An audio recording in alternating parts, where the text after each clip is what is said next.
Nah awalnya Yakub ini mikir, oh mungkin itu punya mobil salah satu penghuni apartemen Orchard Tower kali ya. Jadi udah dia cuma ngeliatin dari jauh aja, nggak dicek lebih lanjut. Tapi ternyata 4 hari kemudian, tepatnya di tanggal 8 Januari 2002, Wak, mobil itu masih terparkir di posisi yang sama. Hai, wassalamualaikum warahmatullahi wabarakatuh. Terima kasih sudah klik video ini. Wak, kalau kita bahas Singapura, pasti yang kebayang itu kan negara kecil tapi modern, maju, rapi, dan aman kali ya kan. Tapi kalian tahu nggak, Wak, di balik itu semua ternyata masyarakat di sana pernah digegerkan sama sebuah kasus kriminal besar juga loh. Kasus ini tuh terjadi di tahun 2002 dan sampai sekarang masih dikenal sebagai salah satu kasus kriminal yang paling menghebohkan di sana. Semua itu berawal dari penemuan 2 mayat misterius dalam sebuah mobil yang terparkir di area gedung termewah di Singapura. Polisi waktu penemuan itu ya langsung mengklasifikasikan kalau temuan itu sebagai kasus pembunuhan. Tapi selama berbulan-bulan ke depan, polisi itu kesulitan untuk mengungkap identitas baik dari identitas pelaku maupun korban. Karena apa? Karena pada saat ditemukan, Wak, mobilnya itu dalam kondisi terkunci rapat, tidak ada dokumen identitas, dan juga kondisi kedua jasad ini udah membusuk. Nah, siapa sebenarnya 2 korban ini dan bagaimana jasadnya bisa terkunci di dalam mobil di parkiran tempat mewah ini? Penasaran gimana kisah selengkapnya? Jadi tanpa berlama-lama kita langsung masuk aja ke ceritanya ya. Check it out.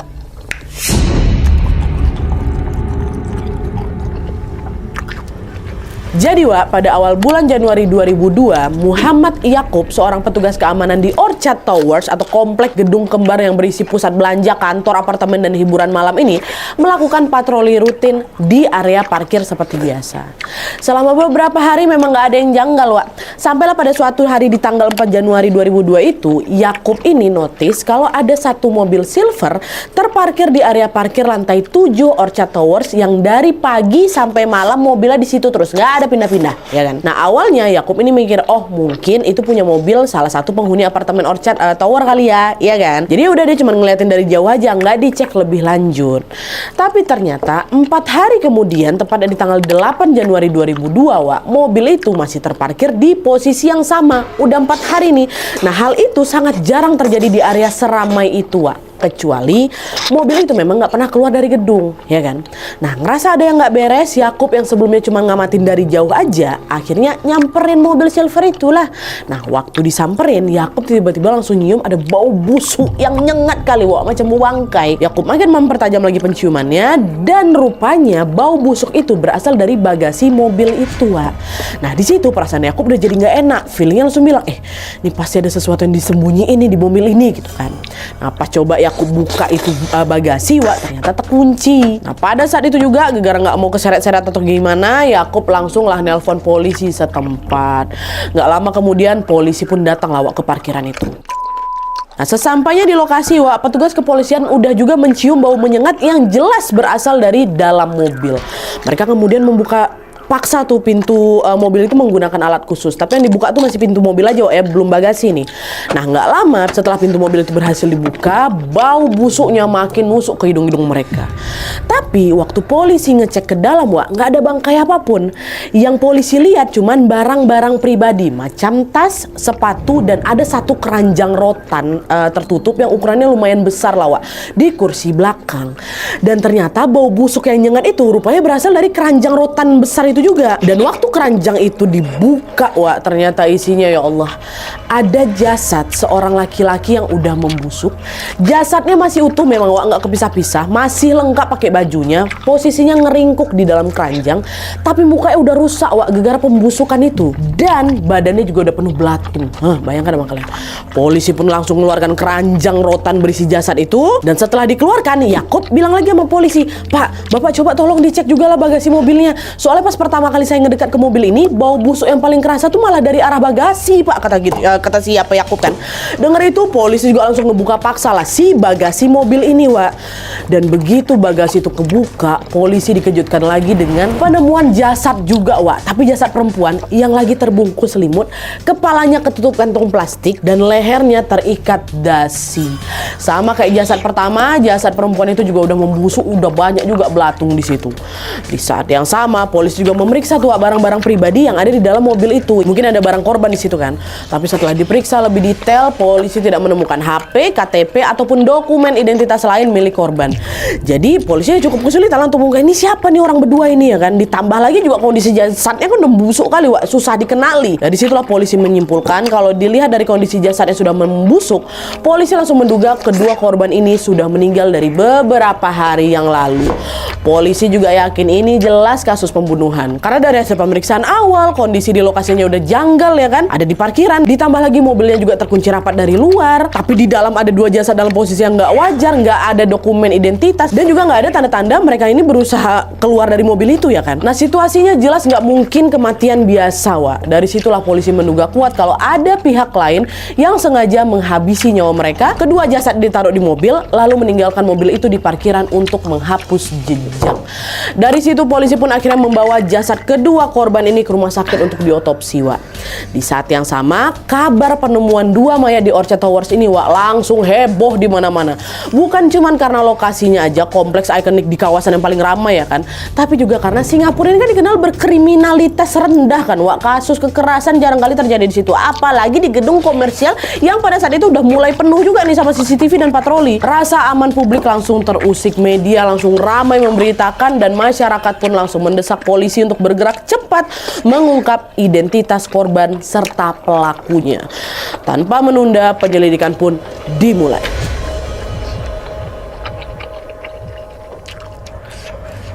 Nah, karena waktu itu kasus penemuan jasad ini langsung viral di mana-mana, Wak, bahkan juga sampai keluar luar negeri Singapura ya. Alhasil banyak sekali orang yang berdatangan ke rumah sakit untuk memastikan korbannya itu apakah anggota keluarga mereka apa bukan. Karena ada juga kan orang-orang yang keluarga nggak pulang, takutnya itu mereka pula yang mati di sana. Dan kebanyakan dari orang-orang yang datang ini adalah para orang tua, suami atau istri atau juga anak atau pasangan orang yang hilang ini, karena mereka udah beberapa hari nggak pulang dan nggak ngasih kabar gitu. Nah, dari sekian banyaknya orang itu, Wak, ada satu keluarga yang mengenali salah satu dari kedua jasad itu, yaitu jasad yang laki-laki, melalui tato tulisan Thailand di lengannya korban. Dan hal ini juga didukung dengan hasil tes DNA jasad laki-laki itu yang memang cocok sama keluarga ini nih, ha. Nah, dari situlah terungkap kalau jasad laki-laki itu adalah Ko Nai Guan, Wak, laki-laki asal Malaysia berusia 46 tahun yang sudah lama merantau ke Singapura dan bekerja sebagai supir taksi.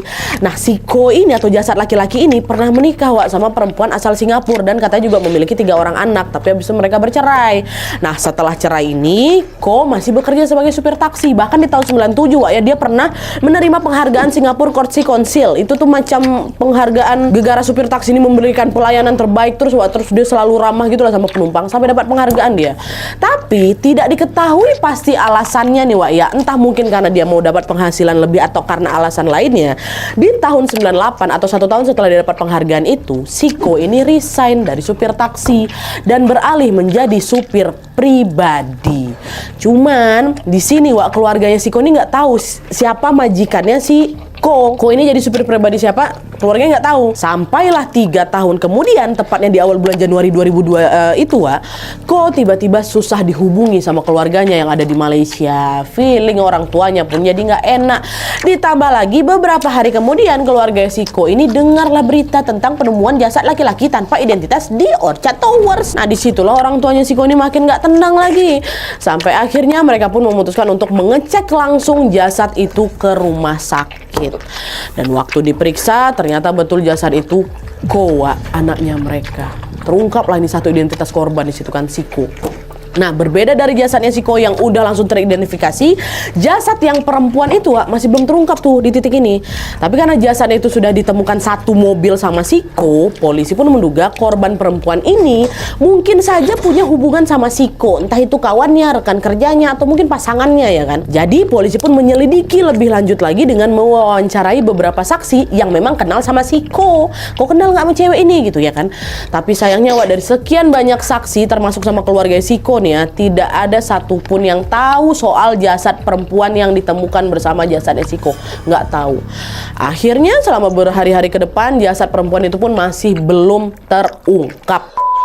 Barulah sekitar di akhir Januarinya, Wak, ada seorang laki-laki asal Fujian, Tiongkok yang bernama Lin Jiasong yang melapor ke polisi Tiongkok. Polisi Tiongkok ya, bukan polisi Singapura. Nah, si Lin ini bilang, "Pak, istri saya yang namanya Lan Yaming, Pak, lagi kerja di Singapura dan udah beberapa minggu ini nggak bisa dihubungi, Pak. Bapak tahu kan ada berita penemuan mayat di gedung Orchard Singapura tuh? Saya takut jangan-jangan itu istri saya, Pak. Tolonglah Pak, bantu telepon polisi Singapura, katanya ke polisi Tiongkok. Nah, Lin ini atau si suaminya ini juga menyebutkan ciri-ciri istrinya si Lan. Ini suaminya Lin, istrinya Lan ya. Dia sebutlah ciri-ciri istrinya, dia nunjukin lah fotonya si Lan ini, bahkan dia juga sampai ngirim sampel DNA buat diperiksa di Singapura. Dari laporan itu, polisi Tiongkok pun langsung menghubungi lah kepolisian Singapura. Nah, mereka kirimin semua lah itu data-data yang dikasih sama Lin beserta foto dan sampel DNA-nya Lan ke Singapura. Dan setelah diperiksa selama beberapa hari, hasil pencocokan DNA dan catatan imigrasi menunjukkan kesesuaian yang sempurna. Dari situ akhirnya terkonfirmasi bahwa jasad perempuan yang ditemukan bersama si Ko tadi itu adalah Lan Yaming, istrinya Bapak Lin yang ada di Tiongkok itu. Sedikit latar belakang dari Lan, Wak. Jadi Lan Yaming ini memang perempuan asal Tiongkok. Dia berusia 29 tahun pada saat itu yang lagi merantau ke Singapura di bulan Oktober tahun 2001 untuk jadi guru. Nah, selama di Singapura, Wak, Lan ini selalu rutin tuh ngubungin suaminya seminggu sekali ya kan. Lan terakhir kali nelfon suaminya di tanggal 29 Desember 2001. Dia ngabarin kalau dia mau pulang nih ke Fujian pas tahun baru Imlek aja, yang nggak usah tahun baru ini. Itu sekitar 1 bulan ke depan tuh dia ngabarin mau balik waktu Imlek. Tapi setelah itu, Wak, Lan menghilang tanpa kabar. Nah, selang 10 hari kemudian, barulah di tanggal 8 Januari 2002 itu, Lin langsung dengar berita penemuan jasad tidak dikenal di Orchard Tower Singapura. Dia dengar kabar itu. Cuman awalnya Lin tuh nggak langsung menduga kalau itu istrinya, Wak. Lin malah mikir, oh mungkin Lan memang lagi sibuk, makanya dia nggak bisa ku telepon gitu kan. Lin yakin kali istrinya pasti bakal pulang ke Tiongkok tanggal 24 Januarinya untuk merayakan Imlek itu. Tapi sampai lewat tanggal itu, udah lewat nih tanggal 24 Januari kan, Lan tidak pernah muncul dan tetap nggak ada kabar. Barulah di situ Lin mulai curiga. Aduh, jangan-jangan jasad perempuan di Orchard Tower itu bini aku tuh. Dia udahlah nggak ada kabar sampai tanggal Imlek pun dia nggak muncul-muncul di Tiongkok ya kan. Nah, makanya dia lapor langsung ke polisi, Wak. Dan ternyata betul jasad itu memang jasad istrinya Lin, yaitu Lan. Nah, dah sampai sini identitas dua jasad yang ditemukan di Orchard Towers pun terungkap semua. Satu Ko yang laki-laki, yang perempuan namanya Lan. Cuma memang polisi masih belum bisa memastikan apa hubungan di antara Ko sama Lan ini, Wak. Kenapa bisa jasad mereka berdua ini ditemukan di mobil yang sama dalam kondisi mengenaskan pula ya kan? Di sisi lain, pihak keluarga korban dan beberapa saksi lain juga nggak ada yang tahu pasti ini apa hubungan mereka berdua. Di tahap ini polisi memang belum bisa langsung fokus untuk mencari pelaku, Wak ya. Polisi memang pengen tahu dulu hubungan antara dua korban ini apa. Karena untuk menelusuri siapa yang mungkin terlibat, mereka harus tahu dulu apa hubungan antara si Ko sama si Lan. Dari situlah baru mereka ini bisa petakan lagi kemana arah kasusnya. Apakah ini pembunuhan berencana kah, kasus pribadi kah, atau mungkin kejahatan lain yang melibatkan pihak ketiga. Jadi memahami hubungan keduanya ini, hubungan kedua korban ini memang lumayan penting untuk membuka motif dan juga mengerucutkan siapa pelakunya. Maka dicari apa nih hubungan mereka berdua.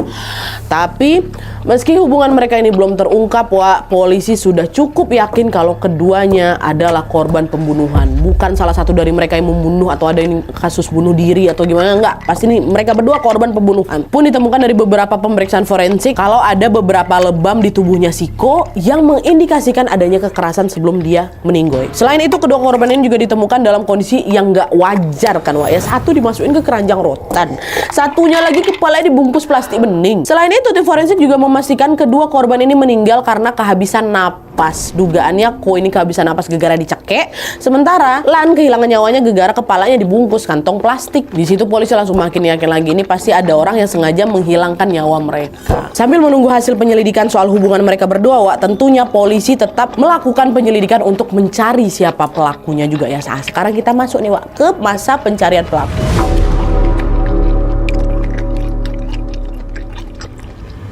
Nah, jadi, Wak, untuk mencari pelakunya, polisi nyari dulu petunjuk dari barang-barang pribadi yang ditemukan di dalam mobil silver itu. Macam tadi kan ada tas, sepatu, ada selimut juga ya kan. Tapi dari hasil pemeriksaan itu, Wak, polisi tidak menemukan petunjuk apapun. Akhirnya polisi beralihlah ke hal lain, yaitu melacak Plat nomor mobil itu lewat sistem registrasi kendaraan Singapura.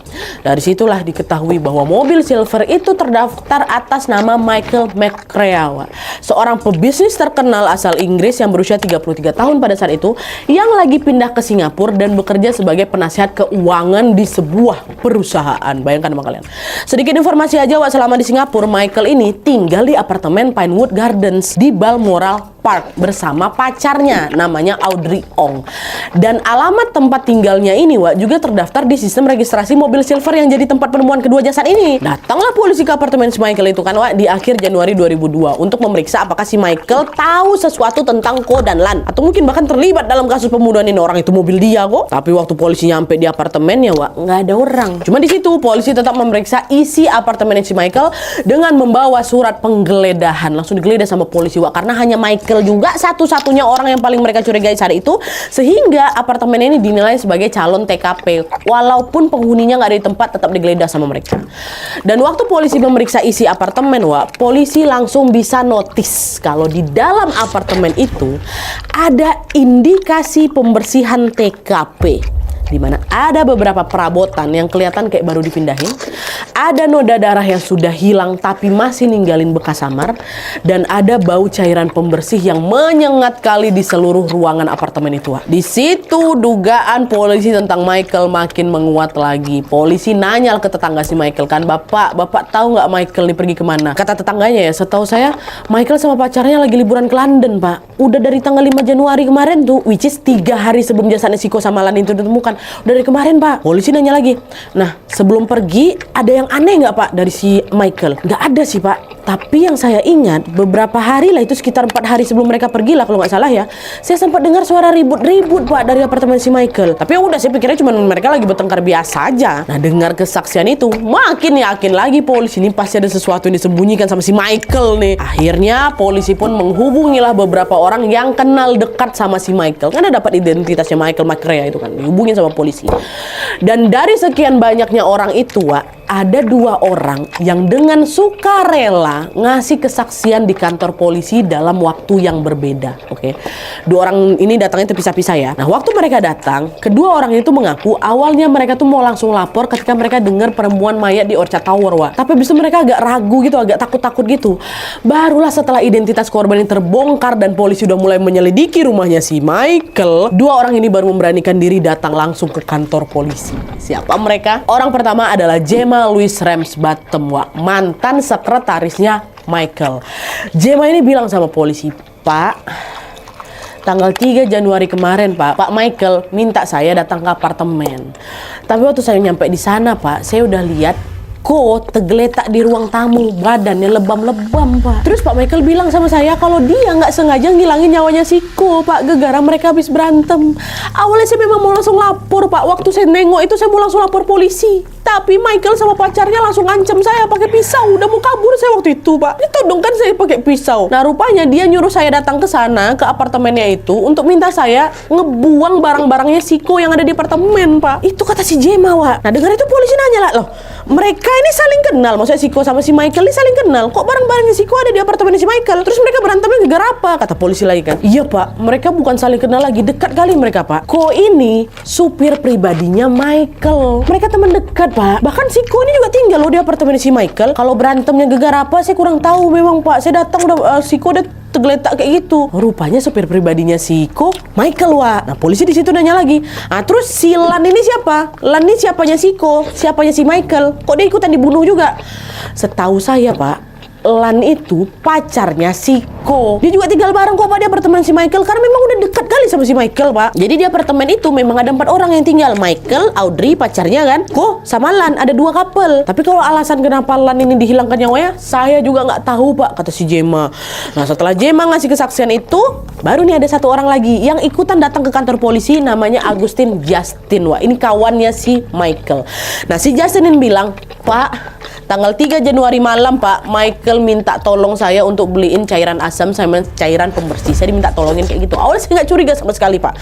Tapi waktu saya dengar kalau Ko sama Lan meninggal, which is dia itu adalah supir sama pacar supirnya si Michael, meninggalnya juga dengan cara kayak gitu, saya jadi mikir, mungkin aja kemarin waktu si Michael minta saya belikan cairan itu tuh untuk bersihin noda darah dekat sana tuh. Dan kesaksian Justin ini juga sejalan kan sama keterangan polisi di apartemen si Michael yang langsung sempat nyium bau cairan pembersih yang hangat kali itu. Itu rupanya si Michael suruh si Justin. Tapi Justin nggak tahu apa-apa tuh, dia cuma disuruh dibeliin sama dia. Nah, akhirnya dari kesaksian Gemma dan Justin, serta hasil penyelidikan TKP, polisi pun resmi langsung menetapkan Michael dan pacarnya Audrey sebagai buronan. Nggak cuma buronan dalam negeri aja, tapi juga buronan Interpol. Dan sejak saat itu, polisi langsung mengerahkan segala upaya untuk bisa menangkap Michael sama Audrey dan berusaha untuk mengungkap apa yang sebenarnya terjadi sama Ko dan Lan.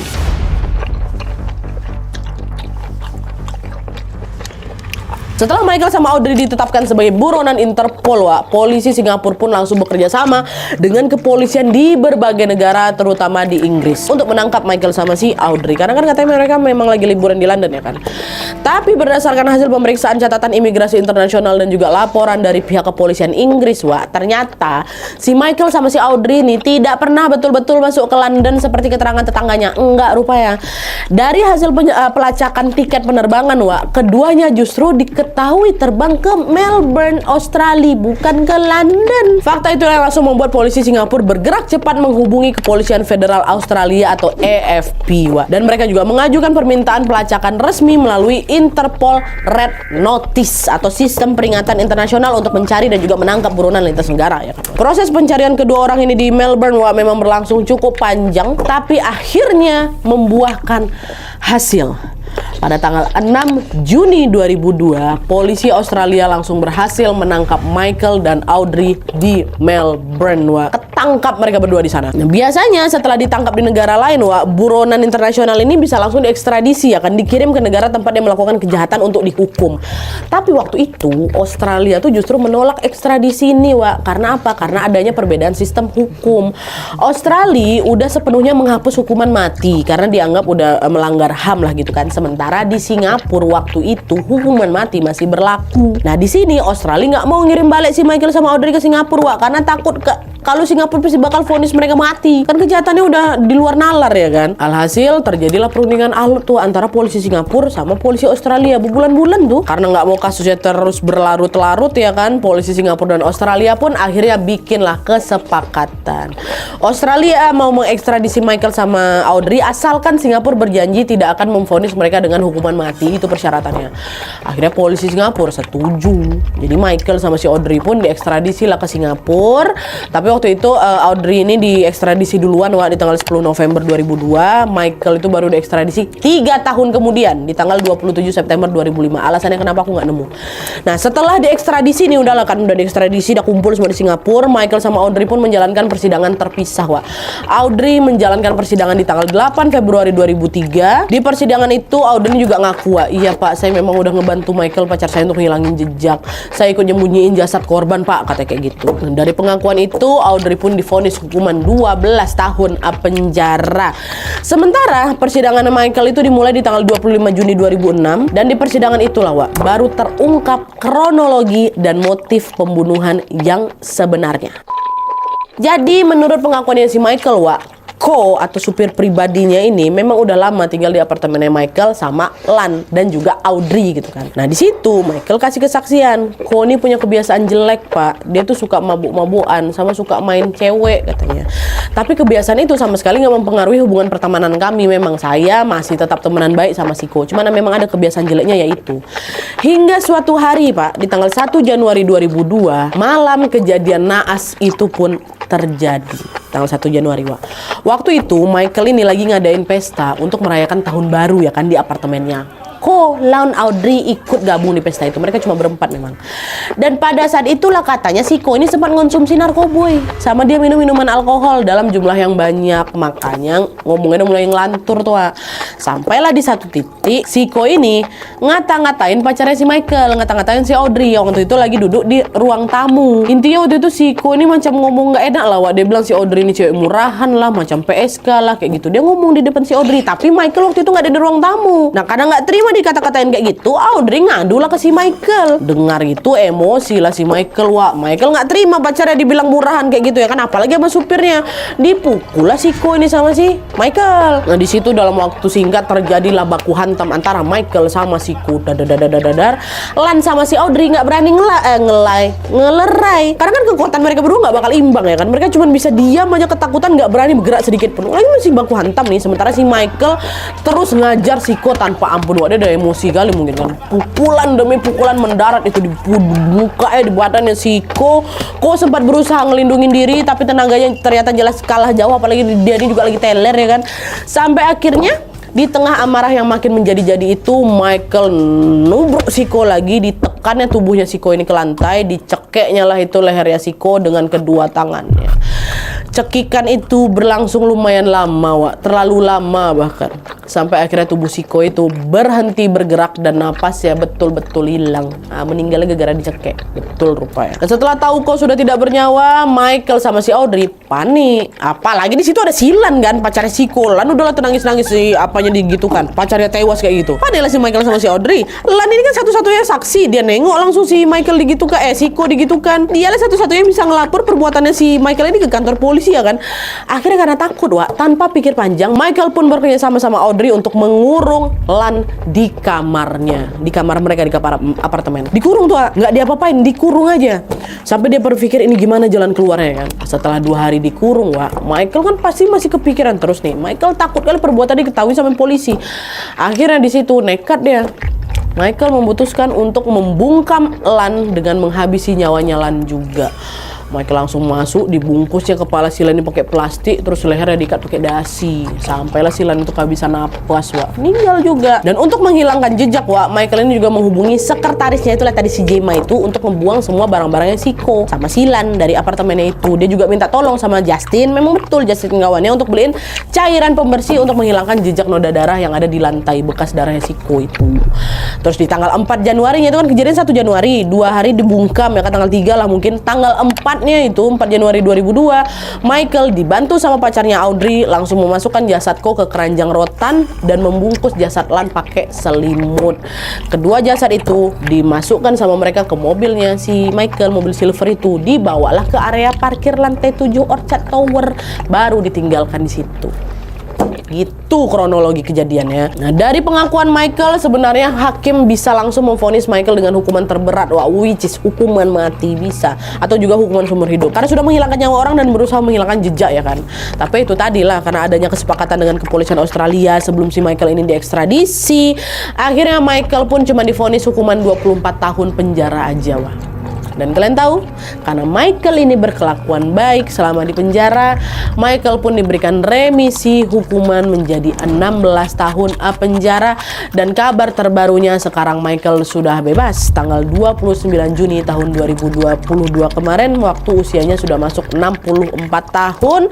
Sementara Audrey yang tadi ya, dia dijatuhi hukuman 12 tahun penjara karena juga turut menghilangkan barang bukti, membantu juga kriminalitas ini. Dan informasi status terbarunya nggak banyak dipublikasikan. Apa kabar si Audrey sekarang kami nggak tahu. Menurut kalian gimana, Wak? Apakah pembebasan Michael ini adil setelah dia menghilangkan nyawa 2 kawannya? Tulis pendapat kalian di kolom komentar di bawah.